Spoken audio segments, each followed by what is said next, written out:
Assalamualaikum warahmatullahi wabarakatuh. Perkenalkan, nama saya Siti Fatimah, NIM 932403119. Saya dari Prodi Manajemen Pendidikan Islam kelas A.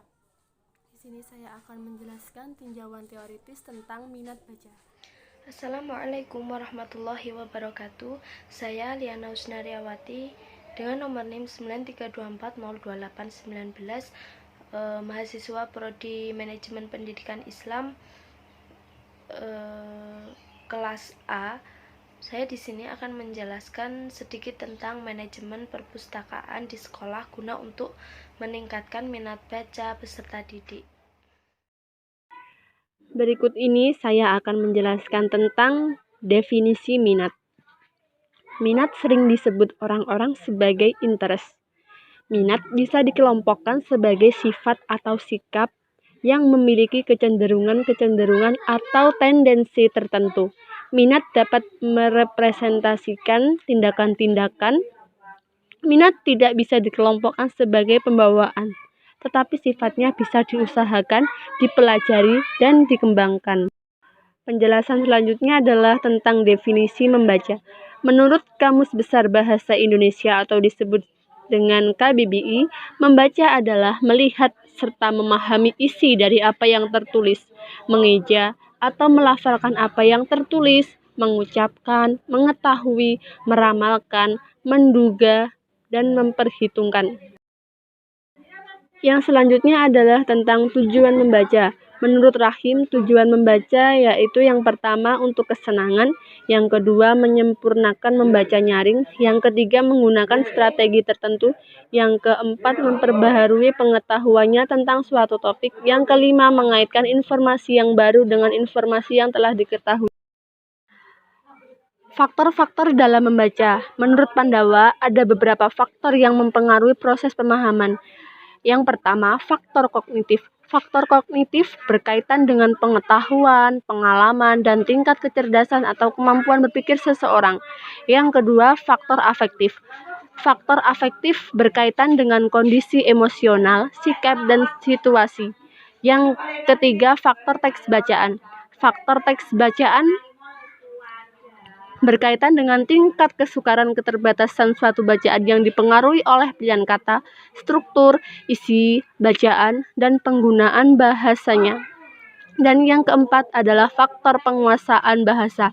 Faktor penguasaan bahasa berkaitan dengan tingkat kemampuan berbahasa yang berkaitan dengan penguasaan perbendaharaan kata, struktur, dan unsur-unsur kewacanan. Yang selanjutnya adalah manfaat dari membaca. Menurut Hernowo, manfaat membaca yang paling umum adalah untuk memperoleh informasi dan pengetahuan. Sedangkan manfaat khusus membaca adalah meningkatkan daya fungsi otak. Menurut Ayan, manfaat membaca yaitu yang pertama, menambah kosakata dan pengetahuan yang baru. Yang kedua, memicu daya imajinasi. Dan yang ketiga adalah mengembangkan kecerdasan intrapersonal. Faktor yang mempengaruhi minat baca. Menurut Farida Rahim, faktor-faktor yang mempengaruhi kemampuan membaca yaitu yang pertama, faktor fisiologis, yang kedua faktor intelektual, yang ketiga faktor lingkungan, yang keempat faktor sosial ekonomi siswa, dan yang kelima faktor psikologis. Selanjutnya adalah strategi pengembangan minat dan kegemaran membaca siswa. Ada 3 dimensi pengembangan minat dan kegemaran membaca yang perlu dipertimbangkan, yaitu yang pertama dimensi edukatif pedagogik. Dimensi edukatif pedagogik menekankan tindak-tindak motivasional apa yang dilakukan para guru di kelas untuk semua bidang studi yang akhirnya para siswa tertarik dan memiliki minat terhadap kegiatan membaca untuk tujuan apa saja. Yang kedua, dimensi sosial-kultural.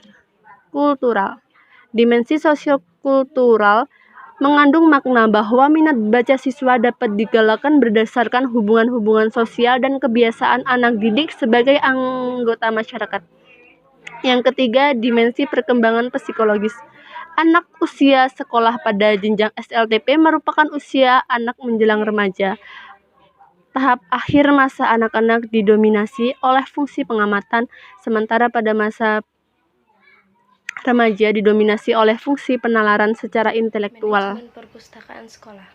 Agar suatu tujuan dan fungsi perpustakaan dapat tersampaikan dengan baik sesuai dengan sasaran yang telah ditentukan, maka perpustakaan perlu dikelola dengan baik sesuai dengan prinsip manajemen. Melalui pengelolaan yang baik diharapkan tujuan perpustakaan sekolah dapat tercapai, yaitu membantu meningkatkan pengetahuan, keterampilan, serta nilai dan sikap siswa dan guru dalam meningkatkan mutu lulusan melalui penyediaan bahan pustaka dan fasilitas lainnya. Oleh karena itu, dalam penataannya, manajemen perlu dirumuskan dengan jelas. Hal-hal sebagai berikut, yakni yang pertama visi dan misi, tujuan perpustakaan, skill yang memadai, sumber data yang sesuai, rencana kerja yang matang, insentif yang layak, perubahan sikap, dan penampilan petugas. Yang selanjutnya, penyusunan organisasi perpustakaan. Proses penyusunan organisasi perpustakaan dijabarkan menurut urutan sebagai berikut. Yang pertama, tujuan perpustakaan. Perpustakaan secara umum bertujuan untuk melakukan layanan informasi literasi kepada masyarakat. Tujuan khusus dibedakan oleh jenis pustakanya karena setiap jenis perpustakaan melayani kelompok masyarakat yang berbeda satu sama lain. Yang selanjutnya, rinci kegiatan kerja perpustakaan. Untuk perpustakaan sekolah, rincian tugas perpustakaan adalah sebagai berikut. Yang pertama, membuat rencana kerja tahunan perpustakaan. Selanjutnya, membuat rencana anggaran tahunan, memilih bahan pustaka maupun media pandang dengar yang akan dijadikan koleksi, membuat daftar pustaka yang telah dipilih, memesan bahan pustaka yang akan dibeli, membuat surat pemesanan bahan pustaka, menyeleksi bahan pustaka yang tidak cocok, membeli bahan pustaka, membayar pembelian bahan pustaka, memeriksa bahan pustaka yang telah dibeli, mengirim klaim terhadap buku yang tidak sesuai, mencatat bahan pustaka dalam buku induk, memberi stempel tanda kepemilikan, memberi keuntungan buku dan slip tanggal pengambilan.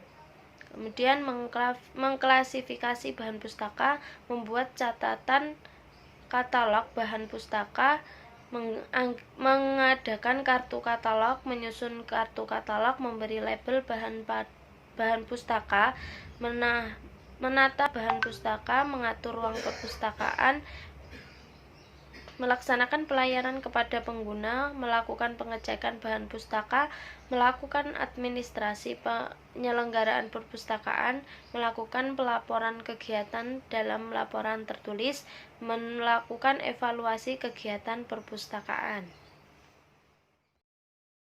Setelah proses penyusunan organisasi perpustakaan selesai sampai ditentukannya kelompok kegiatan kerja, maka struktur organisasi dapat digambarkan dalam sebuah bagan. Sebaiknya dalam sebuah struktur organisasi juga perlu dipertimbangkan masuknya unit atau komisi sebagai lembaga pertimbangan yang secara teknis tidak ikut campur dalam urusan operasional perpustakaan, akan tetapi jika diminta bisa memberikan masukan, ide maupun pemikiran tentang kemajuan perpustakaan. Yang selanjutnya, anggaran perpustakaan. Anggaran merupakan unsur utama untuk menjalankan perpustakaan. Tanpa anggaran, perpustakaan tidak mungkin dapat berjalan dengan sempurna meskipun sistemnya bagus. Maka, semua pustakawan harus mau dan mampu ikut ambil bagian dalam perencanaan biaya yang diperlukan untuk mengoperasikan suatu perpustakaan. Yang selanjutnya, tenaga perpustakaan, yaitu yang pertama jumlah tenaga perpustakaan. Perpustakaan dikelola oleh tenaga perpustakaan sekurang-kurangnya 1 orang. Bila perpustakaan sekolah memiliki lebih dari 6 rombongan belajar, maka sekolah diwajibkan memiliki tenaga perpustakaan sekurang-kurangnya 2 orang. Kualifikasi tenaga perpustakaan sekolah minimal diploma 2 di bidang ilmu perpustakaan. Yang kedua, kepala perpustakaan. Sekolah dapat mengangkat kepala perpustakaan apabila memiliki lebih dari 1 orang tenaga perpustakaan, memiliki lebih dari 6 rombongan belajar, dan memiliki koleksi sekurang-kurangnya 1000 judul. Kualifikasi kepala perpustakaan adalah tenaga pustakaan sekolah atau tenaga kependidikan dengan pendidikan minimal diploma 2 di bidang ilmu perpustakaan. Cukup sekian penjelasan dari saya dan rekan saya Siti Fatimah. Mohon maaf apabila masih ada banyak kekurangan dari materi kami. Cukup sekian dari saya dan rekan saya Siti Fatimah. Wassalamualaikum warahmatullahi wabarakatuh. Terima kasih.